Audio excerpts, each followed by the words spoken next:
नमस्कार सर्व electronic media आणि प्रिंट मीडियाचं मी रघुवीर माने या सुचा शेतकरी आणि या तिन्ही संस्थेचे जे पदाधिकारी आहेत त्यांच्या पॅनलचा प्रमुख आपणाला प्रथमतः आपलं स्वागत करतो। तसेच माझ्या गावातील ज्येष्ठ आणि जे कार्यकर्ते किंवा ज्यांना ह्या प्रेसची उत्सुकता आहे त्यासाठी उपस्थित राहिलेल्या सर्वांचं मी प्रथमतः स्वागत करतो।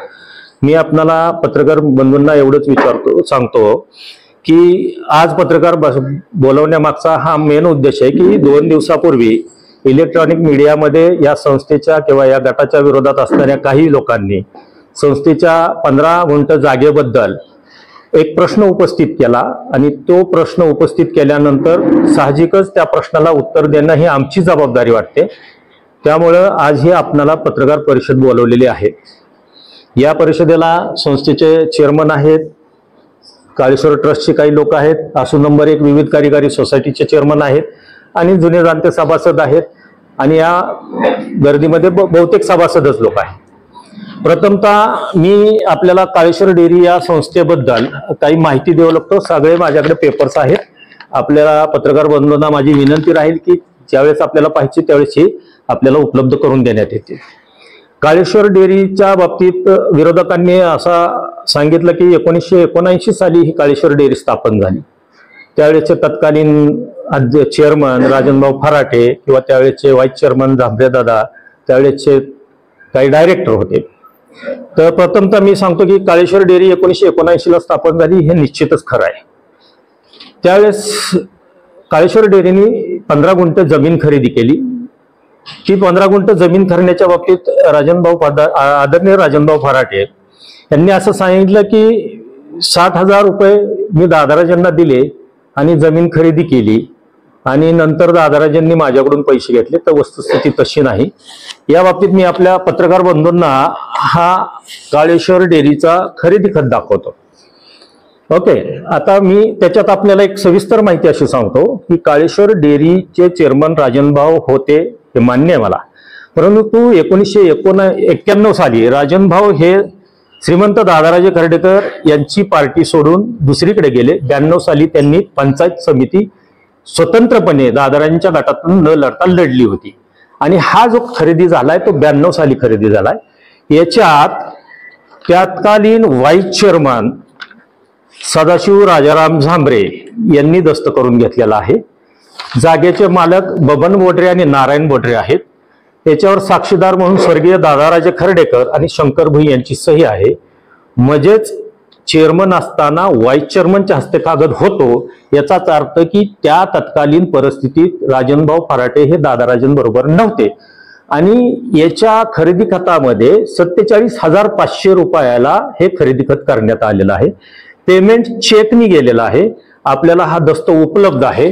मी आपल्याला साधारणतः हे दाखवतो, तुम्ही झूम केला तर तुम्हाला इथे दिसेल ही चेक पेमेंट आहे 47,000। मग ह्या खरेदी खताशी माननीय ज्येष्ठ नेते राजन दिनकर फराटे यांचा संबंध कसा आणि त्यांनी जो 60,000चा आकडा सांगितलाय तो आला कुठून? चेकनी पेमेंट झाले हे तर आपल्या पत्रकारांना मी दाखवतो, याची कॉपी आपल्याला मिळेल, त्याच्यात वाद नाही।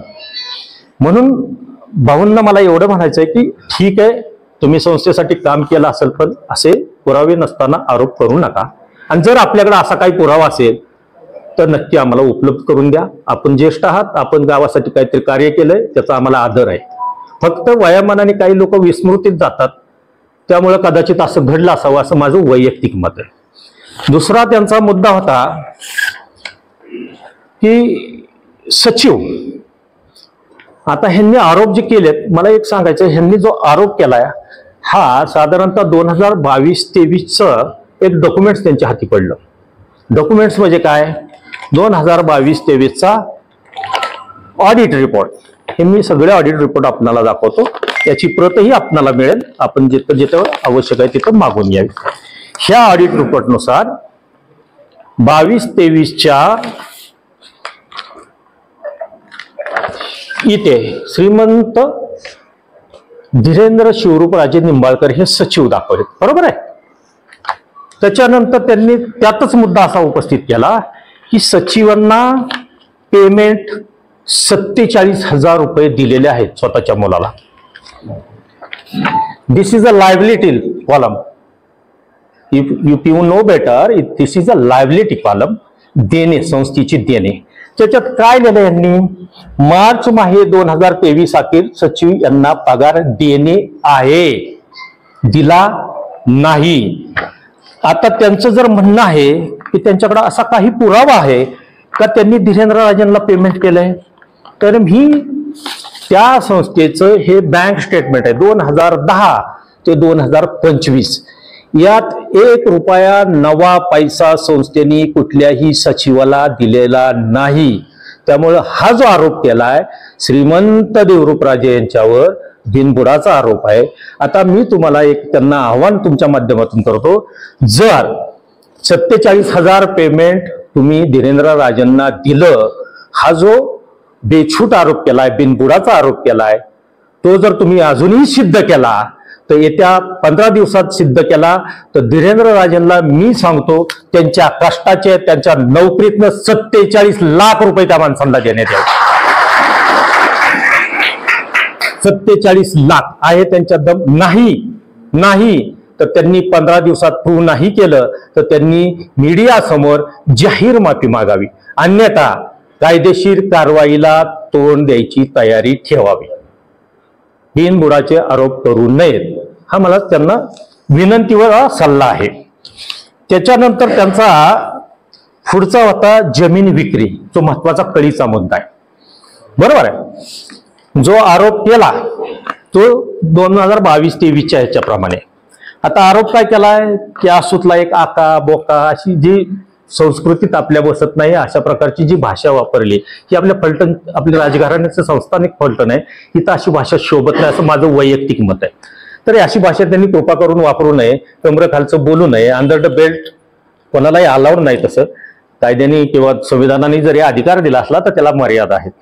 आता हे त्यांनी सांगितले जमीन विक्री केली. हे तुमचे दोन्ही अहवाल आहेत 23, 24, 24, 25.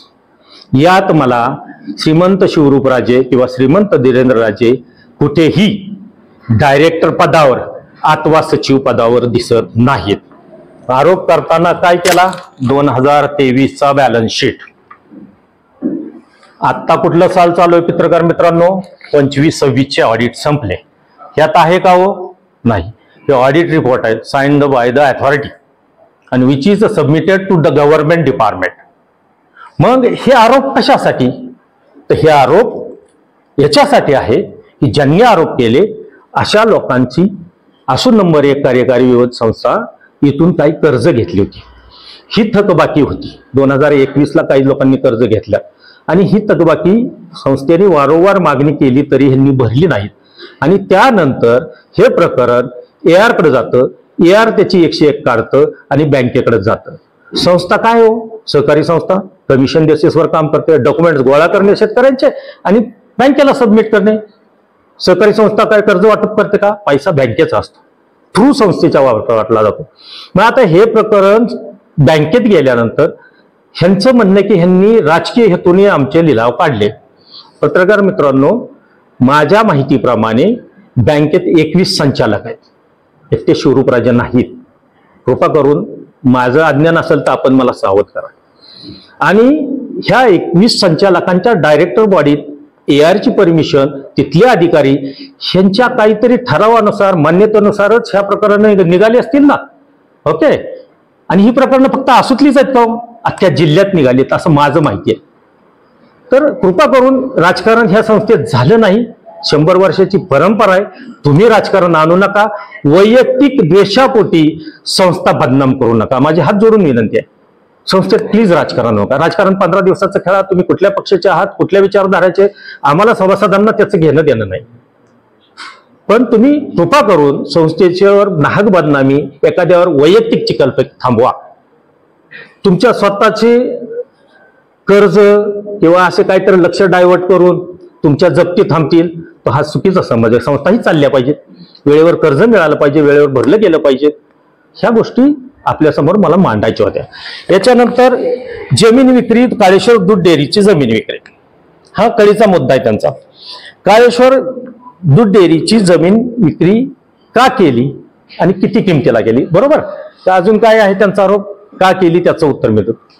महाराष्ट्र सहकार अधिनियम 1960च्या कलम 102 नुसार आपले आता नवीन आलेले आयुक्त माहित आहेत आपल्याला, नवीन आयुक्त आले तुकाराम मुंढे साहेब. या कलमान्वये त्यांनी काय केलं, ज्या संस्था कागदोपत्री जीवित आहेत परंतु उद्दिष्ट पूर्ण करत नाही अशा संस्था लिक्विडेशन मध्ये काढायच्या आणि त्या जमिनी ही सरकारी दप्तरी जमा करून घ्यायच्या. आपण माहिती घ्या सातारा जिल्ह्यात अशा किती झाल्या. मी सकाळी साधारणतः माझ्याकडे माहिती आली, तर सातारा जिल्ह्यात अशा बऱ्याच संस्था आहेत. एक मिनिट, मी तुम्हाला ती आकडेवारी देतो. अंदाजे बोलतो, 500 संस्था लिक्विडेट झालेल्या आहेत ज्या कागदोपत्री जीवित आहेत पण त्यांनी त्यांचं उद्दिष्ट पूर्ण केलं नाही. आपल्या शेजारचं गाव मंजवडीचं झालंय असं माझ्या ऐक्यू माहितीत आहे. मी फर्मली बोलत नाही पण ते माझ्या ऐक्यू माहितीत ते असं मंजवडीला झालेलं आहे. ह्या घडायच्या आत आपल्या संस्थेची जमीन कागदोपत्री जी जीवित आहे ती शासना दप्तरी जमा होण्यापेक्षा सभासदांचं हित जमण्यासाठी ती विक्रीला काढली. आता विक्रीला काढली, त्यांचा आरोप आहे की रात्रीच्या अंधारात गपचूप काढली. माझं असं मत आहे, मला कायदा माहीत नाही म्हणून मी गुन्हा केला हे कायद्याला मान्य नाही. म्हणजे पेपरला आलेली प्रत्येक गोष्ट वाचली जाते असं कायद्याला गृहीत आहे आणि ज्ञात आहे, बरोबर. एखादी डिमांड नोटीस इलेक्ट्रॉनिक मीडियातर्फे एखाद्याला पाठवली, समन्स पाठवलं तर त्याला मिळालं असं गृहीत धरलं जातं आणि असा GR आहे शासनाचा आणि तसे कायद्यात बदल शासनाने केलेले आहेत. तर ही जमीन विक्रीला काढण्यासाठी त्यांनी बाकायदा ऐक्यला, हा ऐक्य पेपर आहे, या ऐक्य पेपरला नोटीस दिलेली आहे. आता हा मला वाटतं नामांकित पेपर असावा. या ऐक्य पेपरला जाहिरात आहे, त्याचा खरेदी किंमत त्याच्यावर जोडलेल्या सगळ्या डॉक्युमेंट्स मी तुम्हाला देतो. आता ही जमीन विकताना संस्थेने सगळे नियम पाळले का? निश्चित पाळलेत. ही जागा हे त्याचं खरेदी करत, यासाठी पेपरला दिलेली जाहिरात यात आहे. मी तुम्हाला 23 मार्च 2025ला जाहिरात दिली ऐक्य पेपरला आणि हा डेली न्यूज पेपर प्रत्येक घरी किंवा प्रत्येक गावात जात असावा असं मला वाटतं. 16/4/2025 रोजी हे खरेदी खत केलं. आता हे खरेदी खत डायरेक्ट केलं का हो? जमीन संस्थेची आहे, त्यासाठी परमिशन घेणं महत्वाचं आहे मला वाटतं. मग ही परमिशन आपण कोणाकडून घेतली पाहिजे? AR कडून. AR कडून परमिशन घेतली तर घेतली.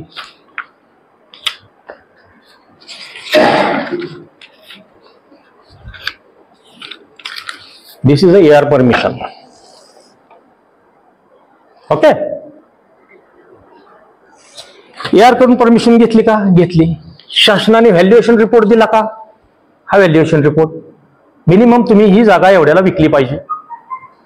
मग तुम्ही काय केलं? संस्थेने टेंडर मागवले. आले का हो टेंडर? आले. संस्थेच्या हे तुम्हाला झूम करून वाटत असं, this is certified that the fair market value of the above mentioned property is at ₹16,65,000. त्याच्यापेक्षा कमी किमतीला विकू नये असं त्यांचं मत आहे. त्याच्या पुढे मी येतो.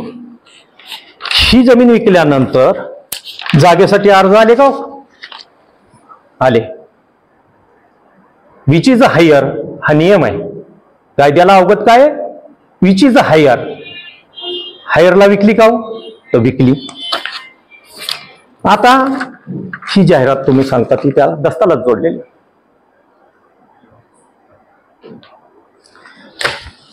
हायर किमतीला विकली, सगळं झालं. मग आता विरोधक काय म्हणते? रात्रीची विकली, गपचूप विकली. आता तुम्ही शाळा शिकला नाही त्याला मी काय करणार? तुम्हाला पेपर वाचायची सवय नाही त्याला मी काय करणार? बरोबर ना. तुम्हाला फक्त मोबाईल मध्ये ह्याला शिवाय दे, त्याला अंगठा दे, त्याला काहीतरी म्हण, याच्याशिवाय जमत नाही त्याला मी काय करणार? तुम्ही अभ्यास करा. लोकशाहीने त्यांना अधिकार दिलाय, 100% दिलाय. संविधानाने अधिकार दिलाय. त्या मार्गे तुम्ही भांडायला पाहिजे होतं. तुम्ही मीडिया ट्रायल स्वतःच चालवताय. या संस्था तुमची पण आहे.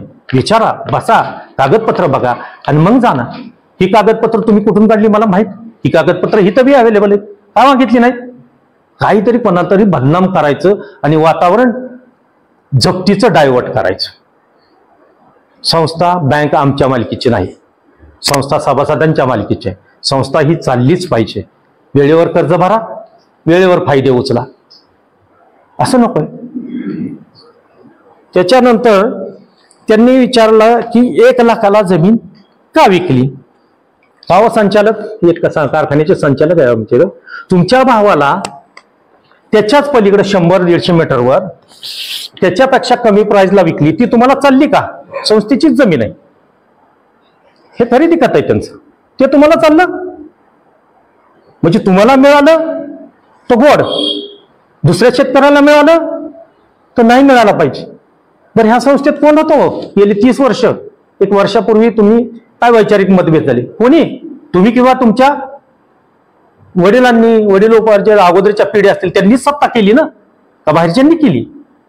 हे दुखणं सर्वसामान्य घरातला माणूस हप्पाजाव बसायला लागला, हे दुखणं आहे, हे राजकारण आहे, बिनबुडाचे आरोप आहेत, अशी त्यांनी मला कागद दाखवावीत. आता दुसरा आणखी एक त्यांचा हे होता की कोणाच तरी संस्थेतनं, कोणाच तरी कुठनं पैसे मॅनेज केले आणि डायव्हर्ट केले. ज्या शेतकऱ्यांनी जमीन घेतलं त्याचं हे बँक स्टेटमेंट हे हायलाइट केलंय, तुम्हाला मिळतील सगळी कागदपत्र. त्या खरेदी खात्यात वाचलं 70,000 त्यांनी टोकन दिलेलं होतं, 75 का 70, मी एक्झॅक्ट बघून सांगतो. आणि ही त्याची 16 लाखाची एंट्री. शेतकरी इथं उपस्थित आहेत. जाकीरबाई, तुमचा ऊस पीक जातो किती टन जातो? किती वर्ष झालं शेती करताय? हे तुम्हीच पेमेंट केलंय ना? Is that clear? आता मला सांगा, ही जमीन मी सहकार कायद्याचा कलम सांगितला, ही जमीन सेफगार्ड केली. उद्या तुम्हाला जर संस्थेने माघारी जमीन मागितली तर केवढ्याला देणार? आहे त्या किमतीला देणार का वाढीव किमतीने देणार? वाढीव म्हणजे किती वाढीव? म्हणजे ही संस्थेला परत जमीन मिळणार आहे? हे तर झालं, आम्ही जमीन सेफगार्ड केली, लिक्विडेशन पासून वाचवली. आणि त्या पैसे जे आलेत हे संस्थेच्या अकाउंटला आहेत, कोणाच्या घरात आणि खिशात नाही. हा जनतेचा पैसा आहे, कोणाच्या घरात नाही. कोणी इथं श्रीमंत म्हणून त्याच्या घरात घालण्यासाठी आम्ही संस्था चालवत नाही. हे लक्षात घ्या पत्रकार मित्रांनो. दिशाभूल सभासदांची करू नका. माझं राजकीय कुठंही स्टेटमेंट नकोय मला. सभासदांची दिशाभूल करू नका. ही पत्रकार परिषद मी कोणाला खजवायला आणि कोणाला हे करायला नाही घेतली. की माझे सभासद प्रत्येक वेळेस मला फोन करतात, त्या बिचाऱ्या चेअरमनला फोन करतात, मग एकदा होऊ दे पत्रकार. बरं, हे पण मी केलं असतं घरातल्या घरात बसलं. त्यांनी अख्ख्या तालुकाभर केलं, माझ्या संस्थेचं नाव आमच्या बदनाम केलं, गावाचं नाव बदनाम केलं. तुमच्या स्वार्थी राजकारणापोटी प्लीज कुठल्याही संस्था त्यात वढू नका, माझं सगळ्यांना विनंती आहे. कारण संस्था ह्या शेतकऱ्याच्या संसाराशी निगडीत आहेत, तिथं राजकारण करू नका. याच्यानंतर मी दुसरा प्रश्न येतो की आमच्या, हो आता एक राहिलं, ते एक जुने आमचे तिथं वतनदार आहेत, त्यांनी त्या मीडियाला सांगितलं की मी 10 लाखाचं गिऱ्हाईक आहे माझ्याकडं, मी आज चॅलेंज देऊन त्याला जाहीर आव्हान करतो, 1.5 कोटी घेऊन ये, उद्याच्या उद्या तुला जमीन देतो. बोलायचं म्हणून बोलायचं नसतं, करून दाखवायचं असतं. संस्थेचा फायदा होतो ना, घेऊन ये, उद्या त्या जाकीरबाईला विकायला होतो आम्ही जमीन. 1.5 कोटी रुपये तुम्ही देणार असाल, उद्या जमीन देतो. मथळा दिलाय, 75 लाखाची जमीन 16 लाखात दिली. आणि वर आज बाईट काय, 10 लाख रुपये गुंठ्याने आमच्याकडे गिऱ्हाईक आहे, घेऊन या. संस्थेचा फायदा आहे, शेतकऱ्याचा फायदा आहे. तुम्हाला कुठं नाही म्हणलंय, तुम्ही बी संस्थेचं सभासद आहात, तुम्ही या संस्थेत कष्ट केले, पद भोगल्यात, तुम्हाला कुठं आम्ही अडवलंय. फक्त कोणतरी नको आणि मला कुठंतरी चमकायचंय म्हणून कोणावर तरी चिखलफेक, हे प्लीज थांबवा. आम्हाला सगळ्यांबद्दल आदर आहे. फलटणच्या गादीबद्दल निनांत आदर आहे, सातारच्या गादीबद्दल निनांत आदर आहे, आसूच्या गादीबद्दल पण निनांत आदर आहे, रणजित दादांबद्दल निनांत आदर आहे. आम्हाला राजकारण नाही करायचं, आम्हाला शेतकरी सुधारायचा. राजकारण करणारे करतील त्या परीने करतील, पण उगीच चिखलफेक नका करू. अजून दुसरा हे सोसायटीचं द्या, 1 मिनिट. हे म्हणतात जाणून बुजून, नाही माझ्याकडे जाणून बुजून आमच्या 5 जणांचे लिलाव, 1 जणाचा लिलाव काढला. त्यात 5 जण आहेत आमच्या आसूतले. टोटल मला वाटते 900 जणांचे लिलाव त्या सातारभर काढलेत. त्यात बडे हस्तींच्या शेजारचे आहेत, लांबचे आहेत, काय आहेत मला त्यात फलात शिरायचं नाही. पण ज्यांनी जे लिलाव काढलेत त्यांची अमाऊंट सांगताना ते मार्केटला वेगळी सांगतायत आणि इथं वेगळे. 2021 पासून यांनी 60 महिने झालं एकही हप्ता भरला नाही. संस्थेने काय करायचं बरं? डायरेक्ट जप्ती येते का? पत्रकार मित्रांनो, तुम्ही तुमच्याकडे जाहिराती येतात, कुठलीही जप्ती ही डायरेक्ट येते का? नाही येत. नोटीस येते, रिमाइंडर येतं, परत एकदा रिमाइंडर येतं, लोक घरी येऊन रिक्वेस्ट करतात, त्याच्यानंतर हे प्रपोजल AR कडे जातं, AR सँक्शन देतं आणि मग नोटिसीला सुरुवात होते. कुठलीही नाही. Opportunity being to be heard हे प्रत्येक कायद्यात आहे. नॅचरल जस्टिस प्रत्येक कायद्यात आहे. त्याचा बियॉन्ड द लिमिट तुम्ही जर काही फायदा घेणार असेल तर संस्था डबघाईला येते आणि तोंड बघून काम करायचे नाहीयेत. संस्था ही उद्या माझं थकलं माझा लिलाव होणार आहे, तुमचं थकलं तुमचा लिलाव होणार आहे.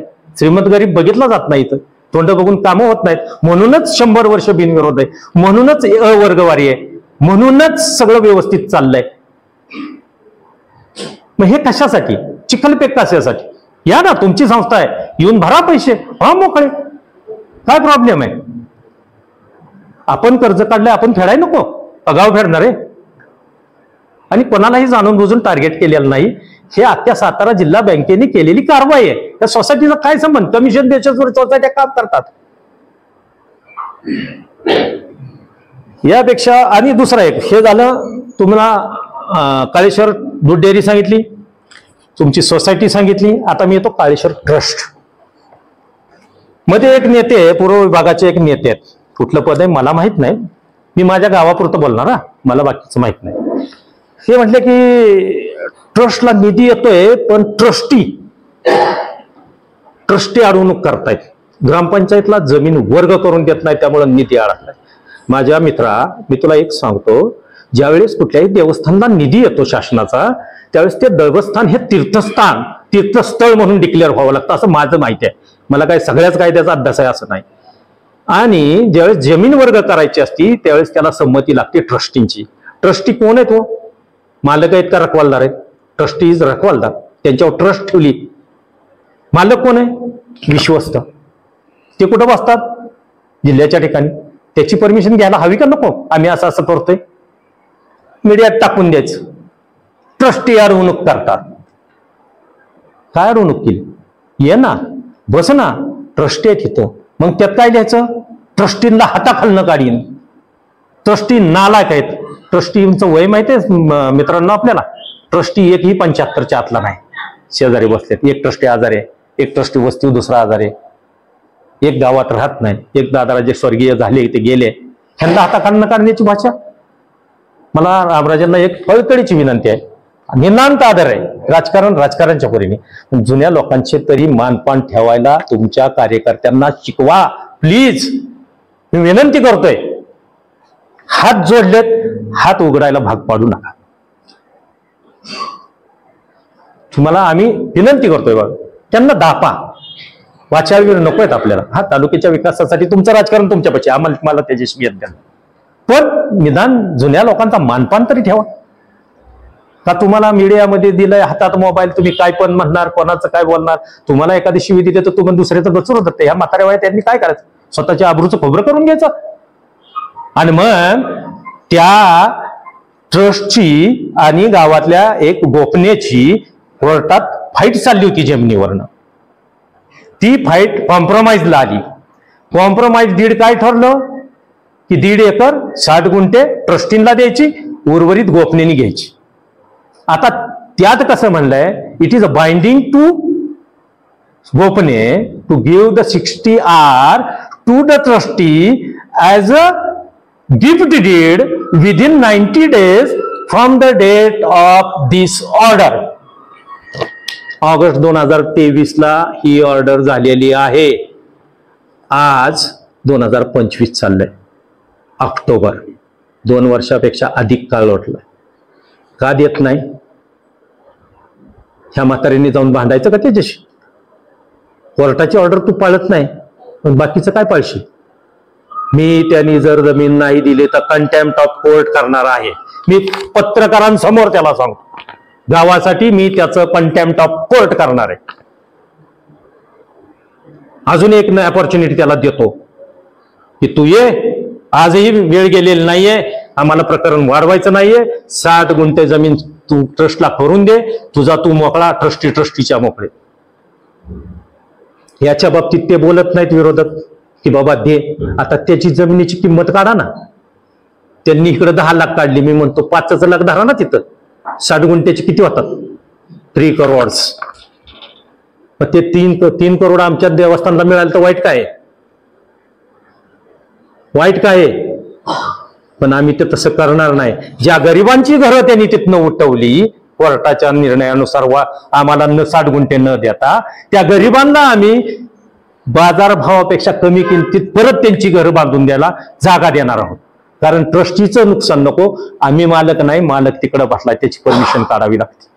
आणि ती गरीब ऐन सणासुदी त्यांनी घराच्या बाहेर काढली, त्याला कोण बोलत नाही हो का? माणूस आयुष्यात एकदाच घर बांधतो. गरीब आहे, हातावरचं पोट आहे, विचार करायला पाहिजे होतं. पोट सुद्धा असं म्हणत नाही चालू घर पाडून लगेच कळव. तू अगोदर गिफ्ट डेड बनव, तुझी जागा एवढी ही मोज, चतुर्सीमा ठरव, कुठनं तुला घ्यायची कोणाला कुठली द्यायची हे ठरव, आणि मग पाडायला सुरुवात कर. तू त्या जमिनीत उत्खनन केलं, मुरुम काढला, सगळं बुलडोजर लावले, घरं पाडली. किती अतिरेक, कुठपर्यंत? हे नेते मंडळी बघणार आहेत का नाही याच्याकडं? माझा साधा सवाल आहे, गरिबांसाठी सवाल आहे. मला काय कुठल्या पदाची अपेक्षा आहे म्हणून मी बोलत नाहीये, काही गरज नाहीये. मी माझी शेतीत सुखी आहे, पण ह्याची वाचा कुठेतरी फुटली पाहिजे म्हणून मी आपल्याला बोलवलंय. आता यानंतर अजून काय राहायचं तात्या? डेअरी झाली, सोसायटी झाली, ट्रस्ट झाली. आता माझे काय ट्रस्टच्या संदर्भात ट्रस्टी आपल्याशी बोलते. ट्रस्टच्या संदर्भात मी तुम्हाला सांगू इच्छितो. एक मिनिट, हे माईक तुमचे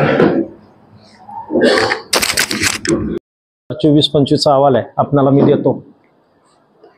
ज्यात थकबाकी आहेत त्यात तत्कालीन चेअरमन, मी नाव नाही घेत, जे तिथं होते त्यांची थकबाकी सगळ्या थकबाकीपेक्षा जास्त आहे, 8,936 रुपये. ते काय म्हटले? आपल्याला ज्ञात आहे, मी परत सांगत नाही, पण असं चुकीचं स्टेटमेंट देऊ नका कृपा करून. तुम्ही त्या संस्थेवर राहायला आहात, तुम्ही त्या संस्थेच्या संस्थापकापासून आहात. आपली सत्ता नाही किंवा आपल्याला पद भोगता येत नाही म्हणून आपण दुसऱ्याला नावं ठेवू नये असं माझी माफक अपेक्षा आहे. आणखी एक प्रश्न झाला, मयत सभासद. संस्थेचे काळेश्वर डेअरीचे 169 सभासद आहे. अंदाजे माझ्या अंदाजे मी जे नावं शोधली त्याप्रमाणे 50 सभासद मयत आहेत, राहिले 119. आता मयत सभासद कधी धरला जातो? संस्था कधी कायदेशीररित्या बाय प्रोसिजर कधी मयत समजल? जर त्याच्या वारसाने माहितीचा दाखला संस्थेला आणून दिला तर. हीच परिस्थिती मला वाटतं श्रीराम कारखान्यात आहे. त्याच्यानंतरच त्याचं यादीतून नाव कट होईल का नाही होईल? मग हे जर माहितीचा दाखला वारसा आणून देत नसतील आणि वर मीडियासमोर आम्हाला सांगत असतील तुमच्या मिटिंगला आलं तर पाठवा, आमच्या घरी चहा पाण्याला, अरे तुझ्याकडे आलं तर आमच्याकडे पाठव सही करायला, असं मी म्हणतो. असं कसं बोलता तुम्ही गेलेल्या लोकांबद्दल? असं नका बोलू. कशासाठी बोलता? तुमची कागदपत्र नाहीत, तुम्ही आणून द्या. तुमचे वाडवडील ह्या संस्थेत पहिले कधीतरी कामं केलेले आहेत, पदं भोगलेले आहेत, तुम्ही असं का बोलता? आता का सुचतं तुम्हाला? त्यावेळेस चालत होतं आणि आता चालत नाही, हे कसं हो? डिएल तुम्ही पदं भोगताना ह्या सगळ्या गोष्टी रीतसर असतात. सामान्य कुटुंबातली माणसं पदावर पुढे यायला लागली की तुम्हाला ते रीतसर वाटत नाही. बघा तुम्ही ज्यांच्या बाईट आहेत ती कुठली कुठली लोक आहेत शोधा. 15 एकर, 20 एकर, 1200 टन ऊस, 400 टन ऊस. अर्ध्या एकरवाल्यांनी काय करायचं? गुंठ्यावाल्यांनी काय करायचं? बाहेर राहायचं, वजी उचलायची, त्यांनी जागृत नाही व्हायचं, अशी इच्छा आहे का तुमची? मला त्यांच्याबद्दल जात आहे. एक नेता म्हटला अर्ध्या गावचे नेते, अर्ध्या गावचे नेते. आपली उंची काय, आपण बोलतोय काय, आपल्या कॅपॅसिटी काय? त्या अर्ध्या गावचा सरपंच होता रे बाबा, तू होता का नव्हता? त्या अर्ध्या गावच्या सरपंचानंतर फलटणच्या राजापासून राजांच्या जवळ नेला कोणी? ह्याच राजाने नेला ना, पद दिलं ना. असं नका बोलू तुम्ही. तुम्ही पद्धतिकारी आहात, एका संस्थेत आहात, बोलताना तारतम्य बाळगा. हा एक म्हणे अजितदादाच्या स्टेजवर श्रीमंत रामराजांना म्हटलं की ते कोणीतरी दाती चाकले, कदाचित राजांनाच म्हणत असं. अरे आपली उंची काय, आपण बोलतो का ना? ते माननीय अजितदादा आहेत, ते माननीय रामराजे आहेत. हे नसताना का माननीय त्यावेळेस ते एकटे असले का हो? राजकीय कोट्या ह्या चालतात, जाहीर भाषणात एकमेकावर कोट्या होतात. त्यांना राग आलाय, तुला काय एवढा राग आलाय? कशासाठी राग येतोय? का काहीतरी शिजवत ठेवायचं आणि मी फोकसमध्ये कसा राहीन, मी नेत्याला कसं कळेल की मी जास्त काम करतोय. अरे भरीव काम कर, लाव्या नको करू. जे हित केलं ते तिथं करतोय असं नका करू. ते त्यांचं बघतील ना, ते उंची नेते आहेत, सगळे मोठे नेते आहेत, मंत्रिमंडळात एकाबरोबर काम केलेले नेते आहेत, त्यांना प्रदीर्घ अनुभव आहे. आपली लायकी नाही त्यांच्याशी बोलायची, त्याचीही नाही ना माझीही नाही. आपली विचाराची कुवत आहे तेवढीच ठेवा ना. वरिष्ठांबद्दल कशाला बोलता? नका बोलू. हे ते त्यांचं बघतील ना, एकत्र येतील, बाजूला जातील, राजकारण खेळतील, काय करतील. कार्यकर्ते म्हणून तुला सांगितलंय, भुकायला भुक ना लिमिटमध्ये. असं नका करू. आणि हे सगळं कसं चाललंय माहिती ना, पेट्रोल कुठनं येतंय आम्हाला बी माहिती आहे, गाडीत कोणाच्या बसलाय हे बी माहिती आहे, चालवतोय कोण हे बी माहिती आहे, पण आम्हाला त्यात जास्त खोलात शिरायचं नाही. आणि ते पूर्व विभागाचे नेते त्यांना सांगतो, रणजित दादांना सुद्धा हे आवडणार नाही. खात्री आहे माझी, खात्री. त्या माणसाला मी ओळखतो, खात्री आहे. मी बी प्रशासनात काम केलेला माणूस आहे, मला अनुभव आहे राजकारण्यांचा. हे असे नसतात हो, एवढ्या कुडत्या मनाचे नसतात. कोणाला तरी नावं ठेवायची, कोणाला तरी काहीतरी बोलायचं. भरीव कार्य करा, माझा पाठिंबा आहे तुम्हाला. राजकारण त्यांच्या परीने चालेल, गाव पातळीवर तरी गावाचा विकास करा. त्याच्यापेक्षा मला अधिक काय त्यांना सांगायचं नाही. आता दुसरी गोष्ट आहे मित्रांनो, तुम्हाला एक विनंती करतो मी, म्हणजे पत्रकार मित्रांना, की तुम्ही लोकशाहीचा चौथा स्तंभ आहे. आमच्यासारखे सामान्य माणसं तुम्ही जे सांगताल ते ऐकतो, ते वाचतो, ते मान्य करतो आणि तेच खरं समजतो. कृपा करून कुठलेही येऊ द्या, त्याला काहीतरी क्रॉस चेक ठेवा किंवा एखादा क्वेश्चन मार्क ठेवा. क्वेश्चन मार्क म्हणजे सगळं काही सांगून जातो. मी होय बी म्हणलोय, मी नाही बी म्हणलोय. Is that clear? तर कृपा करून क्रॉस चेक करा. आता कालपासून मी स्टेटस बघतोय, एक साधारणतः तुम्हाला सांगतो, गावातल्या लोकांचं स्टेटस. लोकांना मीडियावर खेळायची फार हौस आहे. झुकेगा नाही साला, फाडेगा साला, पार्ट नंबर 3 येतोय, कमिंग सून. मी चौकस बुद्धीचा आहे जरा. मी GST डिपार्टमेंटला काम केलं ना, त्यामुळे मला थोडंसं चौकशीची सवय आहे. तर मला अशी कुणकुण लागली की याच थकबाकीदारापैकी एकाला त्यांनी दारू पाजली, त्याची बाईट घेतली, मला व्याजाने पैसे दिलं, माझी बायको आत्महत्या करायला चालली, अमुक केलं तमुक केलं. त्याची दारू उतरल्यानंतर तो माझ्यापाशी होता. आणि हा पिक्चर कमिंग सून आहे, तुम्हाला सांगतो, याची खात्री करा. आणि जो कमिंग सून दाखवणार आहे त्याला सेन्सॉर बोर्ड आम्ही लावणार आहे. वैयक्तिक पातळीवर घुसला, अब्रू नुकसानीच्या दाव्याच्या खाली आम्ही काही बोलणार नाही. कारण कुठपर्यंत ह्यांना तोंड द्यायची? आमची शेतीवाडी, आमची कामं धंदे आहेत, रानात बघावं का ह्यांच्या मीडियाला सारखं उत्तर देत बसावं? रानात पाणी आले, पाऊस पडलाय, दिवाळी जवळ आली, हे सोडायचं? ह्यांना कामं धंदे नाहीत, ह्यांनी काहीतरी मीडियावर टाकायचं. कमी दिसून ह्याला फाडतो, त्याला अंगठा देतो, तो असाच आहे, तो 3 पत्ती का राज आहे, तो आमकाच आहे. अरे काय लावले? विचाराची प्रगल्भता नाही, समाज पुढे न्यायची ताकद नाही, दुसऱ्याचं चांगलं झाल्यात आनंद मानण्याची ताकद नाही, याची ही लक्षणं आहेत. या व्यतिरिक्त मला अजून काही बोलायचं नाही. राजकारण नाही, फक्त ह्या ओघाने त्यांनी जे बाईट दिल्या त्या ओघाने मी बोललोय. कृपा करून याला राजकारण समजू नका, कारण त्यांनी फक्त संस्थेवर बोलणं अपेक्षित होतं, पण संस्थेशी संबंधित काय मारल्यात, काय करणारे, काय नाही करणारे, हे बरेच करून ठेवलंय. त्यामुळं मला हे बोलावं लागलं. यात राजकीय कुठला हेतू नाही. संस्थेशी संबंधित जे आपण प्रश्न विचार त्याला उत्तर द्यायला मी बांधील. माजी सरपंच असो, मी ट्रस्टीचा डायरेक्टर आहे. माझ्या माहितीप्रमाणे ही काळेश्वर देवस्थान जी स्थापन झाला तो 1980 दरम्यान तो झालेला आहे. त्याच्यानंतर आम्ही व्यवस्थितपणे त्याचं काम करत होतो.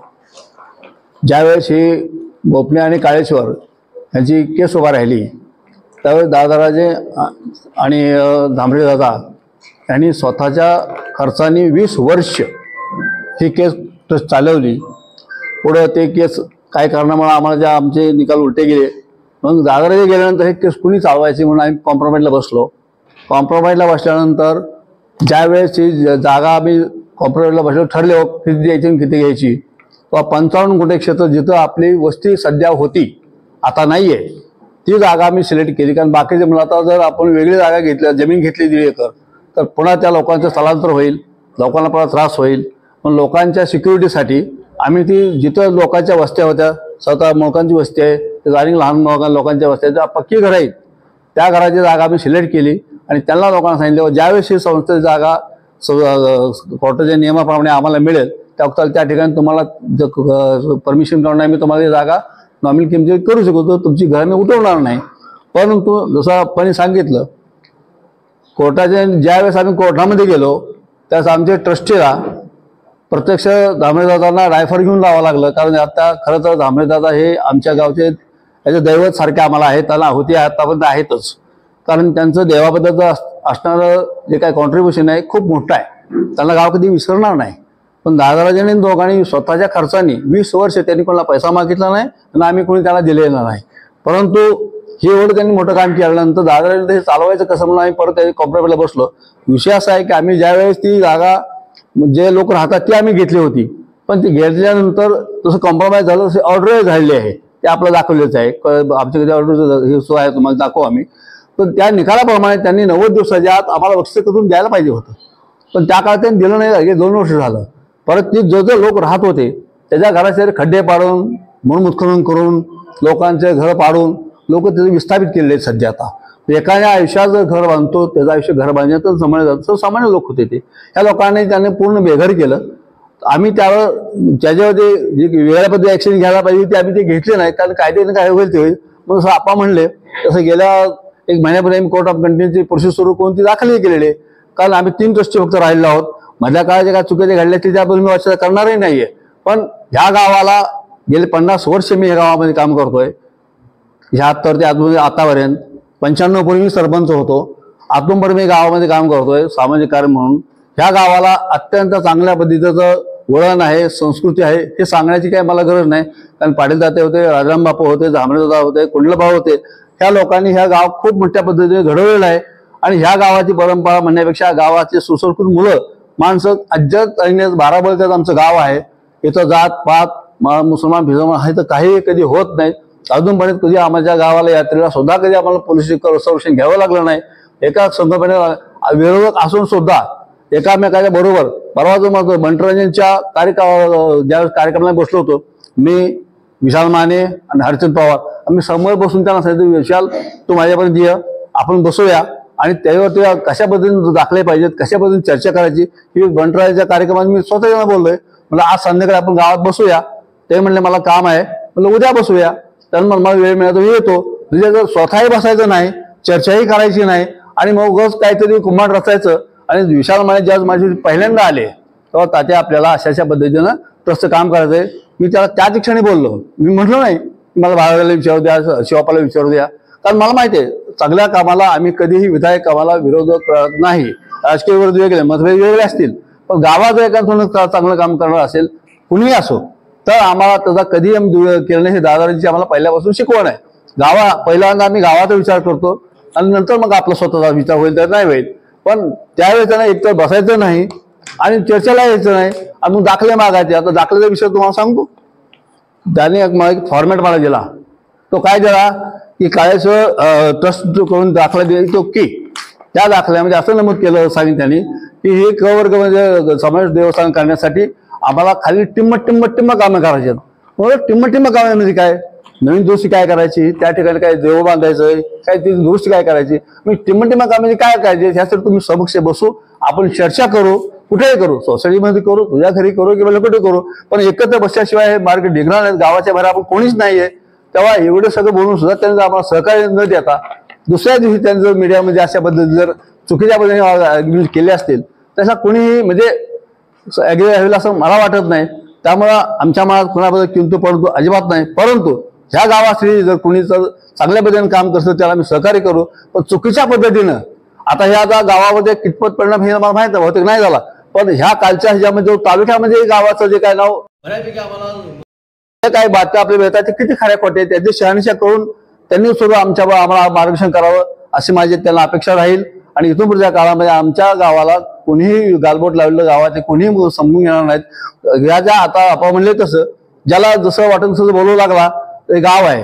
गावात काय एक माणूस काम करत होतो, सगळे गाव एकत्र असेल तर सगळ्या काही गोष्टी करतात. त्यामुळे ह्या गावाची परंपरा खूप मोठी आहे. तुम्हाला आपलं जास्त वेळ नाही घेता एवढं सांगेन की आम्हाला सगळं करायचं पण शांततेने कायद्याने करू आम्ही. आम्हाला जर नको त्या पद्धतीने जायला लावलं तर आज उद्योग होत पाहता यातून गेल्यापासून जे असोपर्यंत नको त्या प्रकारच्या कॉमेंट्स व्हायला लागलेत. आता बाहेर काय होते आम्हाला माहित नाही, पण आमचं गाव, आमचा तालुका, आमचा माणूस, आमची माणसं आपल्याला सुरक्षित ठेवणं हे सध्याच्या तरुणाचं आणि लोकांचं काम आहे. राजकारण आम्हाला ह्यात आणायचं नाही. जनतेला तब्येत करावं ते काय पहिल्यातलं वादळ असतं ते काय कायम टिकू शकत नाही. ह्याच्यापेक्षा मला काय सांगावं असं मला वाटत नाही. धन्यवाद.